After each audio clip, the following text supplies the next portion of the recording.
So tara, samahan nyo ako, mag-ramen hopping tayo. Ganda oh, Red Fuji. Yung vibe dito guys, para ka nasa anime. Grabe guys no, sobrang dami ng types of ramen dito. Available nung unang panahon. Grabe no, sobrang rich lang guys talaga nung history no ng ramen. Hi guys, welcome again to our YouTube channel. So for today, despite nawala yung signal natin or sasira yung phone natin. Okay guys, so tinitrace ko yung sarili ko pabalik no ng station. Because bigla na lang, ito nakailang beses na akong nag-restart, nag-reset. Bigla ako nawalan ng signal for both of my SIM cards. Walang anything. So, hopefully makabalik ako or makapunta ako dun sa dapat ko pang puntahan ngayon. Okay. Tuwan ko ano gagawin dito. Reset, nag-restart and all. Hanap pa rin natin tong Ramen Museum.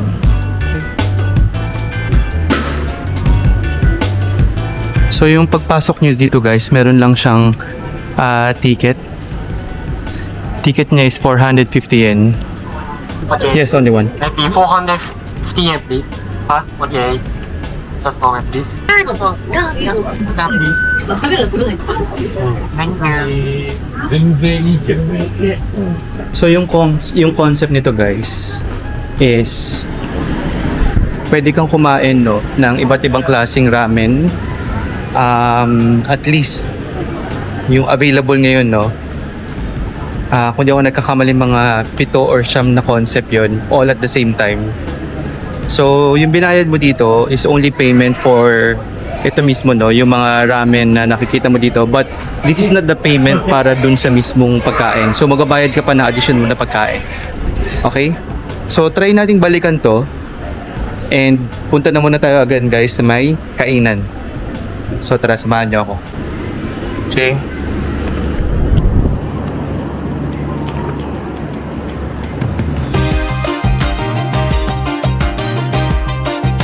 So iba't ibang concept guys ng pinaka the best or yung mga kilala talaga na ramen store dito sa may Japan, and separate kang pipila bawat isa sa kanila. Okay? Yan yung concept nila.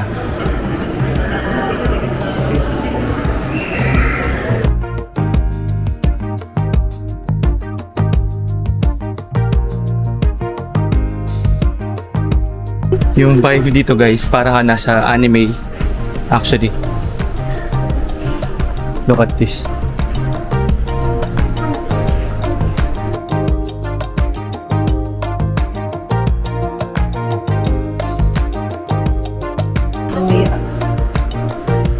Ayan.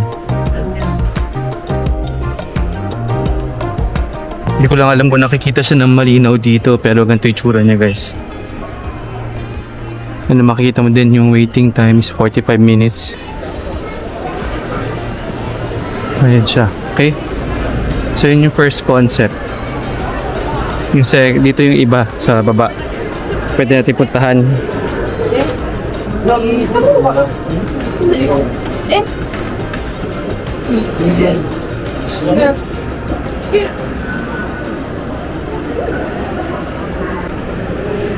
Okay.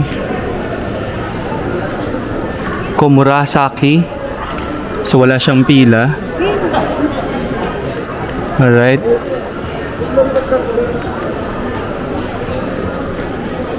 Meron ditong Yukyushinmen Tondu. Ayun din. Asakusa Rairaiken.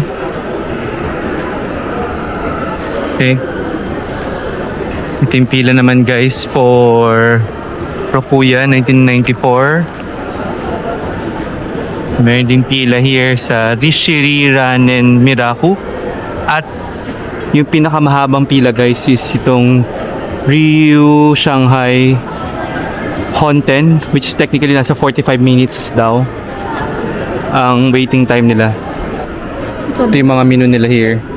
So, tayo pong ramen. Isto.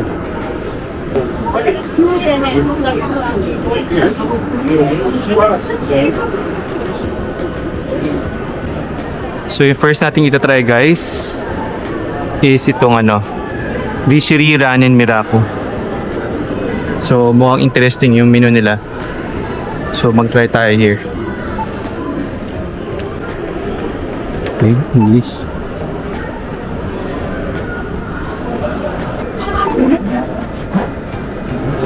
Soy sauce ramen, special soy sauce ramen, and spicy shoyu ramen. So,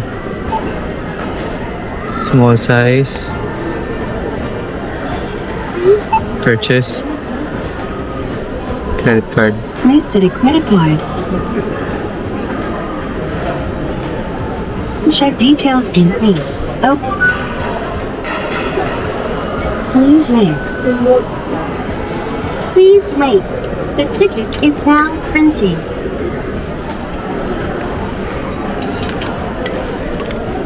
Please take your ticket and receipt. ご希望のメニューボタンを Okay. Actually guys, itong concept na to nakakatuwa lang siya because lalong-lalo na sa mga foreigner na gustong-gusto na makainan lahat ng the best ramen na pwede yung makainan dito sa may Japan all at the same place kung saan sila nakolocate. So itong ramen museum dito sa may Yokohama, ganun na ganun yung konsepto niya. So hindi ako nagkakamali, 6 ba to? Sorry, kanina nasabi ko yata 7 or siyam. Parang sa nakikita ko parang yata siya. Ang total niya ay 6. So yung 6 na to, na concept na to, pwede mo silang kainan ng sunod-sunod. So siguro for today, ang gagawin natin, kakain lang tayo sa 2 kasi syempre baka masobrahan tayo and baka hindi din natin maubos. So at least ito, tatry natin tong Rishiri Ramen. Ito yung pinakauna nating kakainan. Tapos although mukhang interesting yun nandun sa likod ko kasi nga mahaba yung pila. Pero ito, sa kabila, medyo middle lang. Kasi ito na actually yung pangatlong mahabang pila. So tara, samahan nyo ako, mag-ramen hopping tayo. Let's go.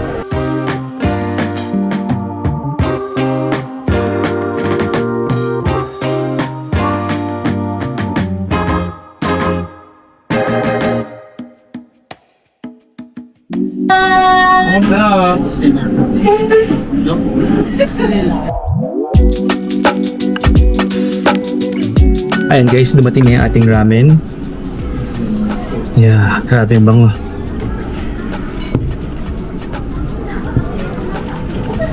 So, yung total price na pinain natin dito is 680 yen. Kasi actually, pwede kayo guys bumili lang ng half. Kasi nga yung concept nila, para matikman mo lahat, syempre, kung busog ka na, diba, yung buo, baka hindi mo din makain lahat. So, at least ito, kahit makatapos tayo ng half ngayon, pwede pa tayong kumuha ng isa pang half. Let's go. So, yung type of noodles niya, halata mo na handmade siya. So, hindi pantay-pantay yung texture niya. Of course, meron siya nito, yung broth din niya, amoy na amoy. So, I think this is a vegetable. Okay. So, this is actually tour of the time, kung saan tututukan natin yung mga best na ramen dito sa may Japan for a price of 680 yen or technically sa 200 plus peso. Okay?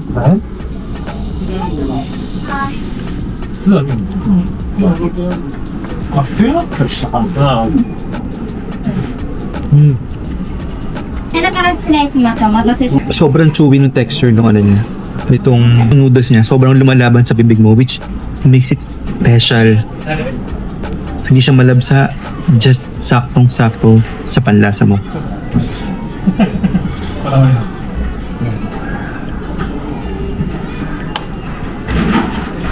And the soup. Sa Japanese culture guys, kahit uminom ka o humigop ka ng soup, mas maganda, mas malakas.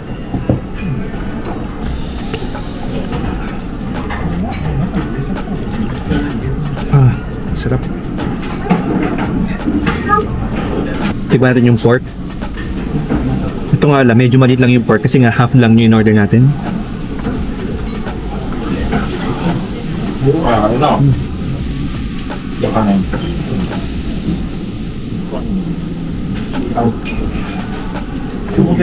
Melt in your mouth nga lang din talaga yung pork. Sobrang ganda guys sa pagkakalikot. 横浜線。明日に行こうか。終わったな。右側すべてお願いいたします。はいいらっしゃいませ。 Tapos tayo. Okay. 右に入ります Let's go. Ayan guys. At tapos tayo sa Rishiri Ranen Mirapo. Ito guys, sobrang haba din talaga ng pila dito. Sa number 1, Ryu Shanghai. Tapos itong number 6, medyo wala din pila. Pero ito yung mga menu nila. Dito yan sa Komurasaki.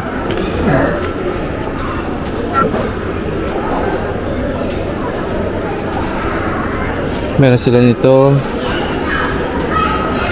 Meron silang gyoza.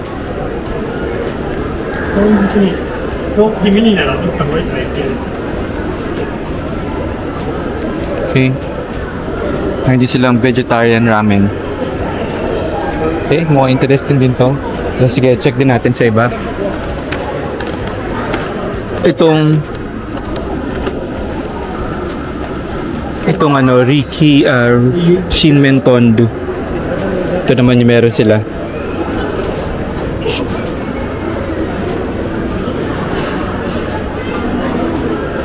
Okay. Salt ramen.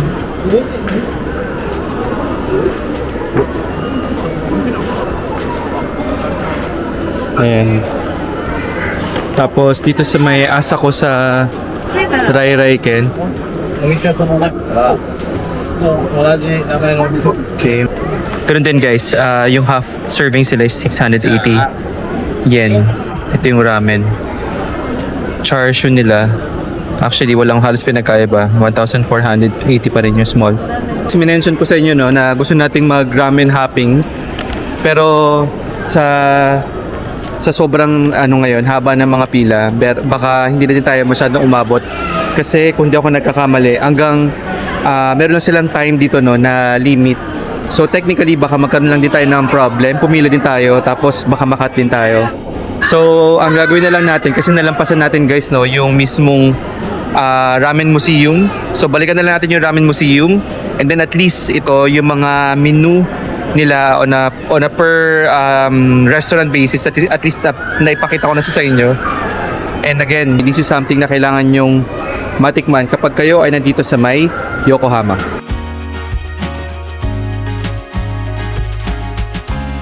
Ayan guys, since nalampasan natin kanina yung museum, puntahan na natin siya.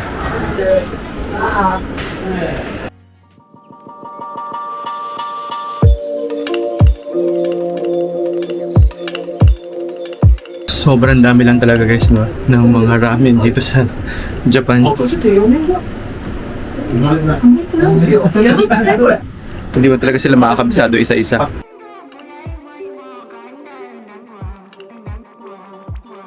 Grabe, ganun nakatanda tong ramen guys. 1488. So ilang daang taon na yan. 1697. Who ate the first ramen in Japan?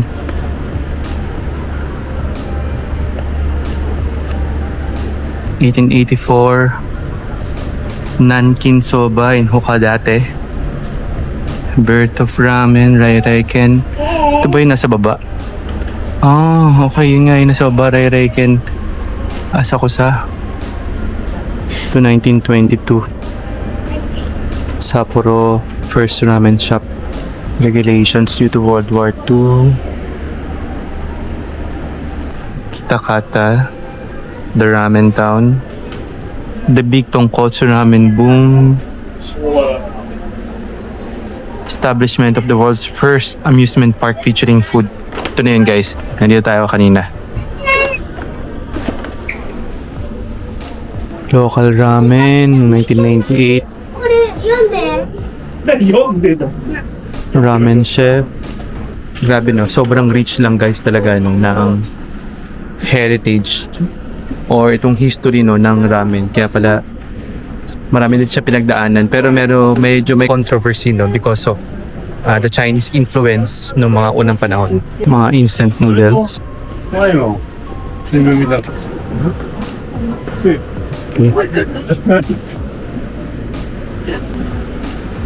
Look at this.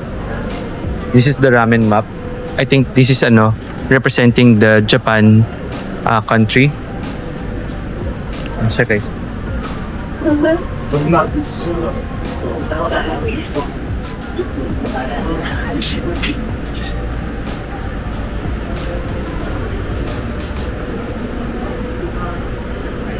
Galing. Synergy of umami, 1 plus 1 equals 4 to 20 plus variations. Ito pala yung mga types of ramen.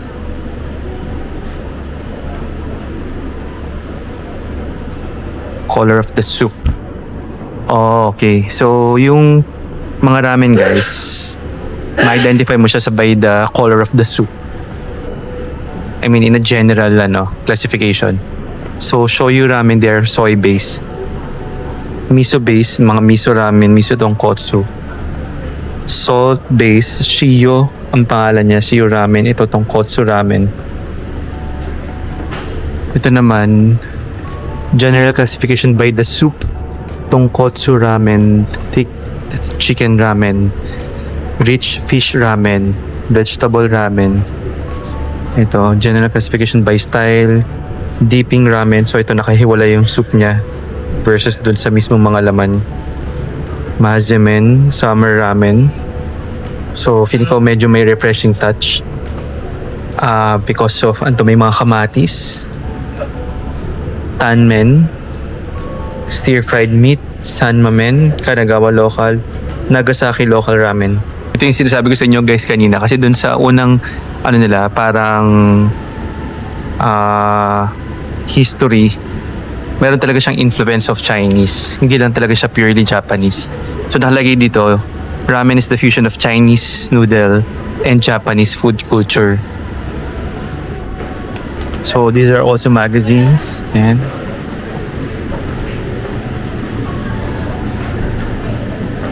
oh, ito pala yung waiting time.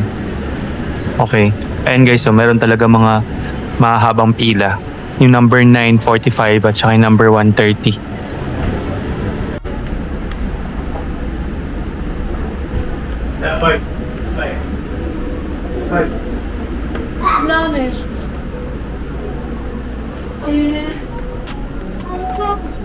Ito na yung mga souvenir. Check natin sa loob. Trans.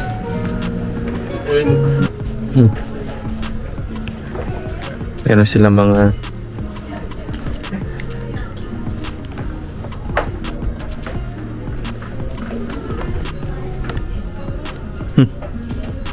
eraser, do not eat, not the food. Mga medyas.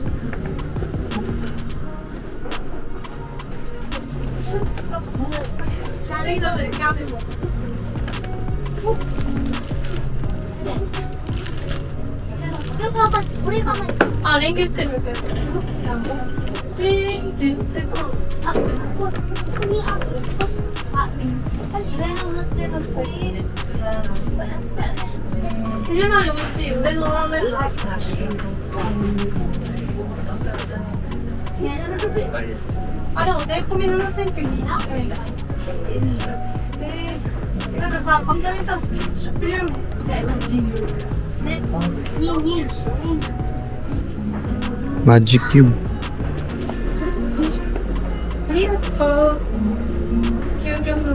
Meron sila mga phone case.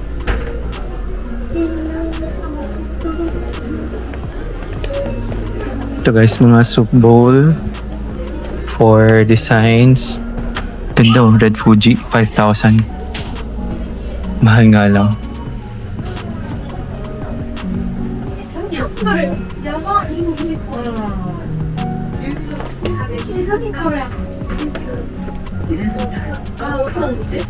저 희희기 우리 이거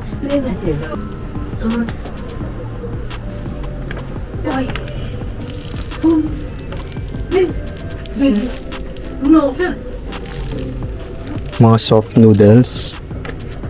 Price is 490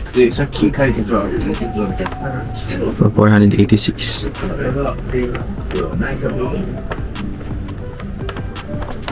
Mhm. ランキングは論理的なである方が大さん。年間対戦ボール、入れる。でしょ。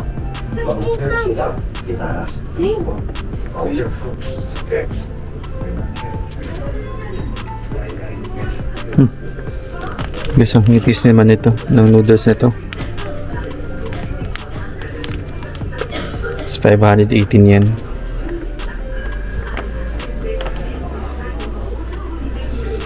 Hakata Iso Spicy Pickled Mustard Green. 本が広くなるとしてた。非常に美味しいなぁなんて食ってね。他のもの食べられないんですよ。 Parang ang sasarap guys ng ramen, no? Ito 200 lang. So 80 pesos.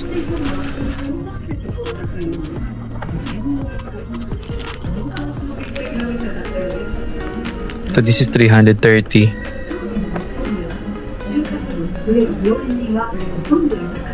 Iba't ibang ramen. 'Di ba? 本場の味を楽しめるように印象付けていたと考えられます。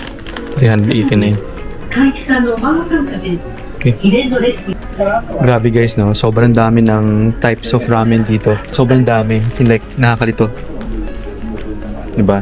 So for example, so this one. May bear. Dami. So this one, no? Sobrang sarap. Mukhang masarap din siya. Price niya, 376. 最高の立地。実は、Then, 冷や横丁で入り口付近は Tapos ito, napuntahan natin ito kanina pa hindi natin natapos. So ito naman yung iba't ibang klaseng bowls yung ginagamit sa may ramen.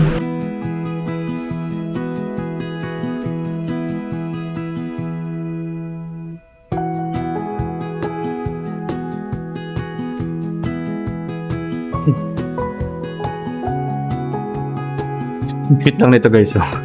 Dalawa talaga siya.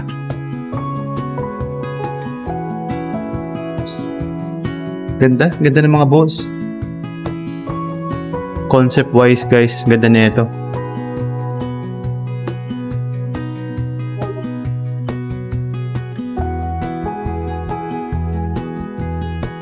Uncle Charamera. Ito yung ano guys, oh.